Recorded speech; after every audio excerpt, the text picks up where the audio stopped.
सादर अभिवादन। राजनीति शास्त्र विभाग बरेली कॉलेज बरेली द्वारा YouTube कक्षाओं के माध्यम से अपने विद्यार्थियों से संवाद स्थापित करने के हमारे प्रयास की एक और कड़ी है ये। और आज मैं प्रयास करूंगी कि MA फाइनल ईयर के जो हमारे विद्यार्थी हैं, जो एक अनिवार्य प्रश्न पत्र के रूप में प्रमुख विदेश नीतियों का अध्ययन करते हैं, उनके लिए अपने व्याख्यान के अगले क्रम में विदेश नीति के निर्धारक तत्वों की चर्चा इस व्याख्यान के माध्यम से बहुत संक्षिप्त रूप से कर सकूं। मैंने पिछले व्याख्यान में ये प्रयास किया था कि मैं ये समझा पाऊं कि विदेश नीति क्या है, विदेश नीति से क्या आशय है। आज के इस व्याख्यान में हमारा मूल विषय रहेगा कि विदेश नीति के निर्धारक तत्व, what are the determinants, what are the responsible factors for the foreign policy of any country, यानी वो कौन से तत्व हैं जो ये निर्धारित करते हैं कि किसी राष्ट्र की विदेश नीति का वास्तव में क्या स्वरूप होगा। जैसा कि आप देख पा रहे हैं, जेन रोजनाउ ने भी कहा था कि these are foreign policy inputs. Basically किसी देश की विदेश नीति का जो आधारभूत तत्व है वो तो राष्ट्रीय हित ही होता है। कोई भी राष्ट्र बिना राष्ट्रीय हितों को ध्यान में रख के किसी भी विदेश नीति का ना निर्माण कर सकता है, ना उसे संचालित कर सकता है। जैसा कि नॉर्मन हिल भी कहते हैं कि national interest is the key concept for any foreign policy, और उसी के अनुसार हम ये मानते हैं कि राष्ट्रीय हित के बिना विदेश नीति नहीं चल सकती। लेकिन राष्ट्रीय हित के अतिरिक्त वो कौन से ऐसे तत्व हैं, वो कौन से ऐसे डिटर्मिनेंट्स हैं जिनके आधार पर एक राष्ट्र ये निर्धारित करता है कि उसकी विदेश नीति का क्या स्वरूप होगा। बेसिकली अगर मैं बात करूं निर्धारक तत्वों की, तो इनको दो भागों में बांट सकते हैं। पहला है आंतरिक निर्धारक तत्व और दूसरा है बाह्य निर्धारक तत्व। और इन वर्गीकरण के आधार पर हम ये समझ पाएंगे कि कैसे किसी राष्ट्र की विदेश नीति निर्धारित होती है और संचालित होती है। सबसे पहले मैं बात करूंगी आंतरिक निर्धारक तत्वों की, और उसमें जो पहला तत्व है जिस पर हम चर्चा कर रहे हैं वो है भूगोल या ज्योग्राफी। अगर आप ध्यान से देखें तो किसी भी राष्ट्र का भूगोल और उसकी भौगोलिक संरचना उस राष्ट्र की विदेश नीति के निर्धारण में बेहद अहम होती है। क्यों? क्योंकि आप अपने भूगोल के आधार पर ये तय करते हैं कि किस राष्ट्र से आपके सामरिक स्ट्रैटेजिक संबंध कैसे रहेंगे। अगर मैं भारत की बात करूं तो आप जानते हैं कि भारत का एक बड़ा एरिया हिंद महासागर से घिरा हुआ है, और अगर मैं जाऊं ऊपर की तरफ तो आप सभी जानते हैं कि हम सभी हिमालय से आच्छादित हैं, और हिमालयन रीजन में चाइना और चाइना की सेना से जूझना, साथ ही साथ चीन के साथ साथ अफगानिस्तान और पाकिस्तान को देखना, ये हमारी विदेश नीति के लिए आवश्यक है। तो इसलिए जब हम भारतीय विदेश नीति का निर्धारण करेंगे तो इस तथ्य को हमेशा ध्यान में रखेंगे कि ऊपर जो हिमालय हमारा है और उस हिमालय में जो चीन की उपस्थिति है वो भौगोलिक रूप से हमारी विदेश नीति को कैसे प्रभावित करती है। तो ये पहला तत्व है और ये है भूगोल। और मैंने कहा कि भूगोल बहुत अहम है। भूगोल वो चीज है जो परिवर्तित नहीं होता आसानी से, और भूगोल वो है जो विदेश नीति पर निश्चित ही स्पष्ट प्रभाव डालता है। दूसरा तत्व है इतिहास, यानी कि हिस्ट्री। हर देश अपनी एक ऐतिहासिक पृष्ठभूमि लेकर आगे बढ़ता है। हर देश का अपना एक इतिहास, अपनी परंपराएं, अपनी मान्यताएं होती हैं। अगर मैं भारत की बात करूं तो भारत एक ऐसा देश है जिसे शुरू से अहिंसावादी राष्ट्र कहा गया है। भारत ने आगे बढ़कर कभी किसी राष्ट्र पर आक्रमण नहीं किया। कैसे ये इतिहास भारत की विदेश नीति को प्रभावित करता है?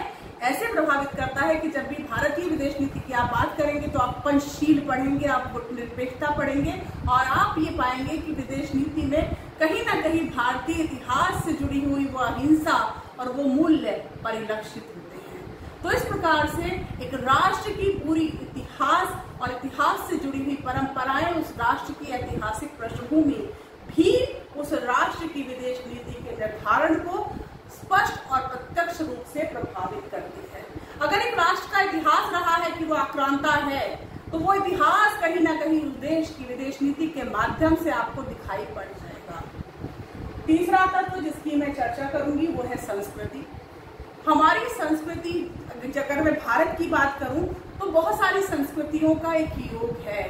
जो हमारे साथ आया उसको हमने जोड़ा, हम प्रारंभ से वसुधैव कुटुंबकम में विश्वास रखते हैं। ऐसे ही अलग अलग देशों की अपनी अपनी संस्कृतियां होती हैं। फॉर एग्जाम्पल चीन की अपनी संस्कृति है, अमेरिका की अपनी संस्कृति है। तो जिस राष्ट्र की जैसी संस्कृति है उस संस्कृति का भी चिन्हांकन, उस संस्कृति का भी परिलक्षण कहीं ना कहीं उस देश की विदेश नीति के निर्धारण में निश्चित ही आपको दिखाई पड़ जाएगा। आप ये जान सकते हैं कि जैसी संस्कृति वैसी विदेश नीति। और अगला तत्व है सामाजिक व्यवस्था। अलग अलग राष्ट्रों में अलग अलग प्रकार की सामाजिक व्यवस्थाएं हैं और वो सामाजिक व्यवस्थाएं भी इस बात को प्रभावित करती हैं कि हम अपनी विदेश नीति का क्या स्वरूप भविष्य में रखने जा रहे हैं और कैसे उस विदेश नीति का संचालन करने जा रहे हैं। भारत की या किसी भी अन्य देश की सामाजिक व्यवस्था का आप अध्ययन करें तो सामाजिक व्यवस्था का भी प्रत्यक्ष या अप्रत्यक्ष प्रभाव उस देश की विदेश नीति पर आप देख पाएंगे। और फिर अगला तत्व सैनिक शक्ति, मिलिट्री पावर। हम सभी जानते हैं 1971 के युद्ध में अगर भारत के पक्ष में अमेरिका ने अपने सैनिक बेड़े को हिंद महासागर की ओर ना भेजा होता तो आज भारत का इतिहास भूगोल कुछ और रहा होता। जी हाँ, सैनिक शक्ति वो तत्व है जो किसी राष्ट्र की विदेश नीति और उसके प्रभाव को तय करती है। एक समय था जब हम ब्रिटेन के विषय में कहते थे कि ब्रिटिश साम्राज्य का सूरज कभी नहीं डूबता, और इसके पीछे का कारण अगर आप ढूंढे तो आप ये पाएंगे कि उसकी सैनिक शक्ति, उसकी नौसैनिक शक्ति, उसका नौसैनिक बेड़ा वो प्रमुख कारण था जिसने ब्रिटेन, पुर्तगाल और फ्रांस को पूरे विश्व में अपने उपनिवेश स्थापित करने में सहायता की। तो सैनिक शक्ति के माध्यम से आप या आपका जो मिलिट्री एक कैंपेन है, आपकी जो मिलिट्री पावर है, वो भी आपकी कहीं ना कहीं विदेश नीति को प्रभावित करने वाली एक प्रमुख चीज होती है, प्रमुख तत्व होता है। अब आपकी जो सैनिक आवश्यकताएं हैं वो भी ये तय करती है कि विदेश नीति कैसी होगी।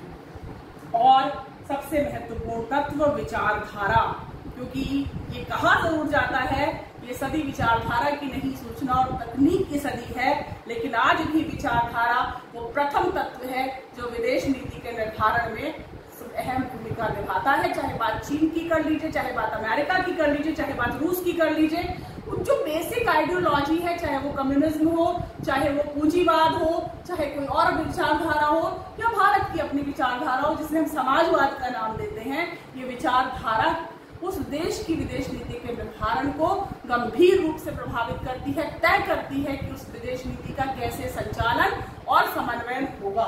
तो ये वो प्रमुख आंतरिक निर्धारक तत्व थे जिनके माध्यम से कोई राष्ट्र अपनी विदेश नीति को निर्धारित करता है। अब मैं कुछ जरूर बात करना चाहूंगी कि बाह्य निर्धारक तत्व विदेश नीति के संदर्भ में कौन कौन से होते हैं। बाह्य निर्धारक तत्व की बात करूं तो इनको 4 भागों में मैंने बांटा है। पहला है वैश्विक, दूसरा क्षेत्रीय, तीसरा द्विपक्षीय और चौथा वैश्विक संगठन। यानी ये 4 वो तत्व हैं जो बाह्य निर्धारक तत्व के रूप में विदेश नीति को प्रभावित करते हैं। पहले बात करते हैं वैश्विक समीकरणों की। द ग्लोबल इक्वेशंस, कैसी शक्ति समीकरण विश्व में प्रचलित हैं। जैसे जब भारत आजाद हुआ तो भारत के सामने एक बड़ी चुनौती थी कि वो साम्यवादी मार्ग का अनुसरण करे या पूंजीवादी मार्ग का अनुसरण करे, और भारत ने उस समय के वैश्विक समीकरणों को ध्यान में रखते हुए, अपने राष्ट्रीय हितों को ध्यान में रखते हुए गुटनिरपेक्षता का मार्ग चुना, गुटनिरपेक्षता की विदेश नीति चुनी। तो वैश्विक समीकरण, जैसे हम कहते हैं कि the USA is the only superpower in the world. Yes, we are moving towards multipolarity, but right now it's a unipolar world. और इस unipolar world में अमेरिका को छोड़कर कैसे आप विदेश नीति का निर्धारण कर सकते हैं। तो इस तरह से विदेश जो वैश्विक आपका सिनेरियो है, पूरा जो आपका पूरा ग्लोबल सिनेरियो है, वो ये तय करता है कि आपकी विदेश नीति कैसी होगी। दूसरी चीज है क्षेत्रीय समीकरण। क्षेत्रीय समीकरण चाहे आपके क्षेत्रीय राष्ट्रों से, एशिया की बात करें भारत के संदर्भ में, कैसे संबंध हैं, उन संबंधों का आप कैसे आगे संचालन करेंगे। भारत की बात करें तो नेपाल के साथ हमारा तनाव अभी हम सबने महसूस किया। इसके बाद चीन, इसके बाद श्रीलंका, इसके बाद पाकिस्तान तो है ही। तो ये जो आपके आसपास के जो क्षेत्रीय समीकरण है, उस क्षेत्र विशेष के जो समीकरण हैं, जैसे सार्क की में बात करूं बड़ी अहम भूमिका रहती है, रक्षेश की भी। तो ये जो क्षेत्रीय समीकरण है भाई, आप अपने मोहल्ले को छोड़कर अपने संबंधों का निर्धारण नहीं कर सकते। मोहल्ले में आपकी स्थिति तय करती है कि आपके कैसे संबंध होंगे। तो उसी तरह से क्षेत्रीय समीकरण ये तय करते हैं कि आपकी विदेश नीति कैसी होगी। और अगला तत्व है द्विपक्षीय संबंध, और इसका सबसे अच्छा उदाहरण है भारत और पाकिस्तान। भारत की विदेश नीति हमेशा से पाकिस्तान के साथ सौहार्दपूर्ण संबंधों को स्थापित करने की रही है। और आपने ये भी देखा होगा कि एक लंबी वार्ताओं का दौर हमेशा भारत और पाकिस्तान के बीच में चलता रहा है। लेकिन इन द्विपक्षीय संबंधों में पाकिस्तान से जो प्रतिघात हमें मिले हैं वो कहीं ना कहीं हमारी विदेश नीति को तो प्रभावित करते हैं। वो हमें विवश तो करते हैं कि पाकिस्तान के साथ जब भी हम बातचीत करें तैयार रहे कि उसका प्रतिफल हमें किस रूप में मिल सकता है। तो ये बात होती है द्विपक्षीय संबंधों की या 1-to-1 रिलेशंस की। और सबसे अंतिम तत्व जो मुझे लगता है बहुत महत्वपूर्ण है वो है वैश्विक संगठन।